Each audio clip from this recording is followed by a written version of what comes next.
R². Dalawang units po yung binibenta natin dyan. Isa po nasa 12th floor, unit 16. Studio lang po siya, 20.5 square meters. 5 million ang price. Ano pa po yan? Pwede pa pong babaan yung presyo. So, cash sale po siya or installment. Yun. At meron pa bang di nakakaalam ng location ng R²? O, sa ngayon po may income siya. So, nakalis yan for 1 year. Pero kung gusto bilhin ng client, pwede naman po. So, sa kanya magpunta yung upa nun. So, ito po naman yung isang unit pa na nasa 30th floor naman. So, ano siya, convertible siya sa 1DR kasi 29.5 square meters yung kanyang floor area. Ayan, 6 million po ang price niyan, pero cash sale lang po ito.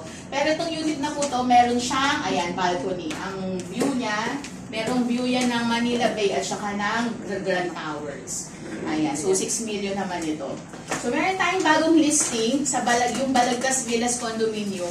Ano po ito? Nasa Balagtas Street, Pasay. Pero malapit lang po siya sa TGT at saka sa, ayan, sa Rizal Station. Kasi ito lang po yung TGT. Nandito ba ito? Ito yung, asa na ba? Tank Avenue, dito banda. Nandito po yung banda yung TGT. Ito lang po siya.